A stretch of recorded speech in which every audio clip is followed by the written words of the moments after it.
So apparently there's some unexpected perks to being with me? 100% unexpected. What the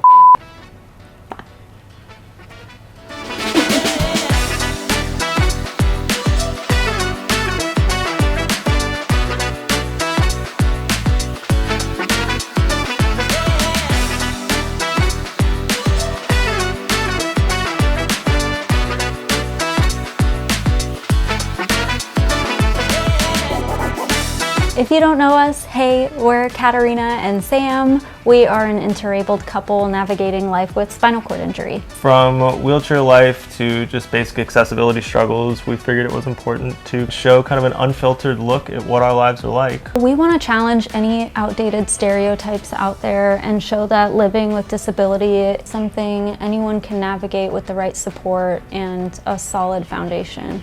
So today we're answering some deep questions like what surprised me the most about caregiving and looking at the unexpected perks of our relationship. And I will be tackling some big misconceptions about being a quadriplegic and what needs to shift when it comes to the world of accessibility. Let's get into it. What's something people assume about your life as a quadriplegic that isn't true for you? Something that's super common, people don't understand the scope of my paralysis. I don't know if it's an effort to try to not be so assuming about my state or the status of my physical capabilities, but there's been so many times where I'll go to even hospitals and people, I have to go get ultrasounds for my kidneys, right, to make sure that stones aren't growing or getting to a point where they need to be dealt with via surgery or whatever, and I'll go to facilities to have the imaging done, and they'll be like, all right, if you could just hop into the bed, we'll get started. And I'm like, really? I can't just hop, I can't do that. So I don't know if it's them just trying to be polite and not over assume or whatnot, but yeah, that's definitely something that I see a lot of. I think another thing too is bowel and bladder situation. I have what's known as a neurogenic bladder, so I can't really tell when I need to pee. I have something that's called autonomic dysreflexia, and it's my body basically telling me that hey, something in your body's not right, and it needs to be dealt with. And it manifests in a headache kind of, and for all of us it's kind of different. My left arm will start to sweat really badly if it gets bad enough. That took a lot of getting used to, and it's interesting too to be 8 years out from my injury now and be getting to know my body again. You learn your body when you're younger, and then now at 22 I had a reset, so now it's been 8 years of me trying to figure out how my body operates, and I think, knock on wood, I've got a pretty good idea of how it works. What's one thing about caregiving that you never expected when we first got together? I wasn't sure if I was cut out for it. I was a hyper independent person. I was building out a camper van to go be a solo female traveler, and I wasn't sure if I'd be cut out for caring for someone who needs constant help throughout the day. One of the things that surprised me was that it came second nature to me, and I had no idea that that would happen. When you really care for someone, you're happy to help them, and you care about their well-being too. I'd even say that I'm the best kind of caregiver rather than hiring someone out, because I care about Sam on a deeper level. I already feel that I'm slow as a person, and I get frustrated with my own pace at life. So I was like, am I gonna be able to handle a pace where someone has a longer morning routine and I need to help them? But it's I feel like I was made for this. Wound care, I got you, I'm meticulous and I pay attention to stuff. Yeah, no, it's incredible to see the difference in somebody who legitimately cares versus somebody who's caregiving and just showing up and doing their job. And there's been so many times where I've had caregivers just completely overlook something that's been pretty serious, and Katarina's like, hey, do you know anything about this? And I'm like, no, nobody's told me anything, so. There's a gaping hole in your ankle, yeah. Are you aware? Where's your left foot? Another thing that helps is that Sam is so fucking delightful, and he's so pleasant, and he's so wonderful to be around, that I remember when I was first meeting Sam and getting to know him, and you know, we went out on the van, your old van where I had to drive and everything. So sorry. But it was getting, you know, I was getting to know you outside of your mom and dad's house. Like, we were actually doing an adventure, the two of us. The way you ask for help is so considerate and kind and gentle and sweet, because I'm a sensitive bitch, okay? I'm sensitive. I can't have someone just bossing me around, you know, or like being kind of harsh with their tone. And Sam is always like, hey, can I trouble you for this? Can I trouble you for XYZ?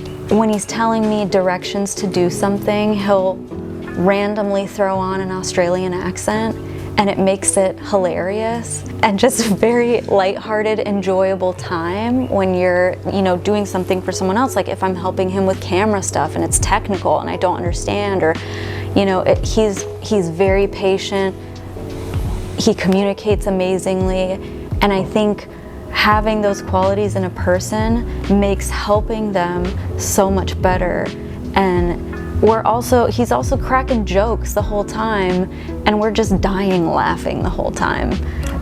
So it's like, it's not like caregiving and it's just a terrible experience. We're best friends now. We laugh the whole time, that it's like, this doesn't feel like I'm caregiving. This feels like we're hanging out. You make it fun. Oh, man. You make it pleasant. You make it enjoyable. And it's a two-way street, though. Yeah, I mean, we're we both have fun together. We riff. We're both goobs, for sure. What's one thing you wish the world would improve when it comes to accessibility?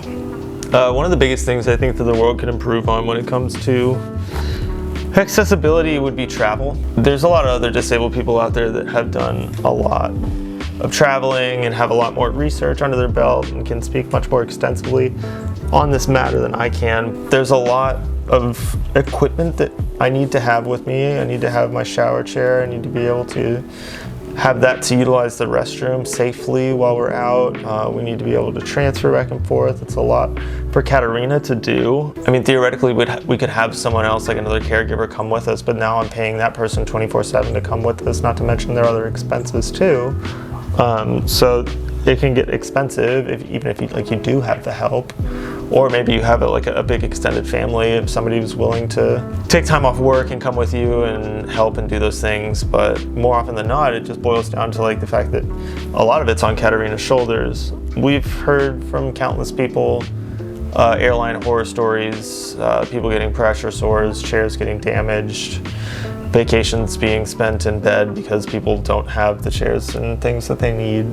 And then not to mention, when you do get somewhere, you have to quadruple check that everything is accessible. You know, you call and you make a reservation at a hotel and it's like, oh yeah, it's an accessible room. It's like, okay, is it a roll-in shower? Handicap accessible vehicles when getting places, like are they accessible? Are there enough? There's so much to consider when traveling, so it's often kind of a hindrance from us to ever even want to travel, which is a pretty big bummer, you know, like we feel a little inhibited. And I think one of the biggest things for us is just like, I think we just need to pull the Band-Aid and go do it. As of right now, our focus has been so much on the house to like get everything more or less in order. So focusing on that has been kind of the priority. So we're hoping that now, since the house is getting a little bit more put together, we've got the bathroom finished now, the primary bedroom's accessible and set up for us to do things as easily as possible, maybe we can start to expand our scope and travel a little bit more. What are some unexpected perks of being in an interabled relationship that people might not realize? The amount of help we get from either total strangers or our friends and family.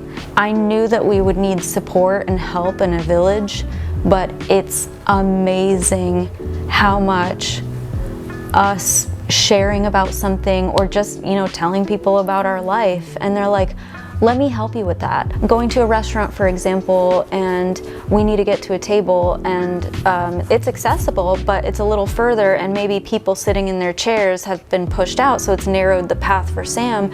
people are so willing to say like, oh, I'm so sorry, let me get up and move the chair. You know, from 100 miles away, they're like already so helpful. And it just gives me faith in humanity again.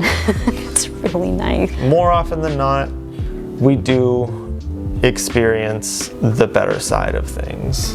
I would say that I tend to have more recollection of people being nice. And I think at least with my experience with you, people have been overwhelmingly more helpful and attentive. If anyone is ever not being helpful to Sam or us, or let's say the owner of a restaurant parks in handicap parking, because that's happened before, I will be the first one to say something, just as like, not as a aggro, Karen, confrontational person. I genuinely want them to know what they're doing and learn from it, and to speak up, because I don't know, I've been shy my whole life. If it's me, I'm like, oh yeah, walk all over me, like exploit me, job. But when it comes to Sam, I like now have a backbone, and I'm like, no, you need to know that us going all the way from BFE and going into the dirt and all that is not ideal. Like, your owner parking in handicap parking is illegal. Like, that's not a good look at all. I don't know, I just will tell someone, and it's easy, and you know, I'll tap on their shoulder and be like, hey, do you mind if we get by? Great, done, easy, no drama, it's fine. But most of the time, everyone's just been super nice to us, and it brings faith in humanity back. But I also know that it's like the bubble. It's a level of privilege. Not everyone is treated this way. But then again, you should be treated like this in society, because so much of society hinders you and is an obstacle for you and so many people with disabilities, that it's like, yeah, people better be fucking nice to us, bro. They better be nice, because everything else is bullshit and garbage. Insurance, the way things are built, no access to resources. People don't really give a shit if you do want to do things. $2,000 in your bank account. Capping $2,000 in your bank account, and if you go beyond that, you lose your government benefits, as if having $2,001 in your bank account is somehow going to get you all the things that you need. Yeah. It's wild. Yeah, give and take. It's good that people are kind and overwhelmingly helpful. A lot of things that make life with a disability really difficult. And I think your question was unexpected perks. So I won't go into all the unexpected obstacles, because then we'd be here all day. Oh my God. We could sit here and talk until we are blue, but that's going to do it for this video today. If you liked what you saw, stick around. We've got more coming. There's so much more to talk about, so much more to discuss. I guess the best thing that you can do for us right now is, if you liked what you saw, give us a like, give us a thumbs up, subscribe, and if you've got any questions, feel free to let them rip down in the comments. Until next time, don't leave your shopping carts in the lines, and only use the handicap stall if you need it. If you really need it. Like, you really need it. Like, subscribe, do whatever. We love you. Thanks for being here. Love you, bitch.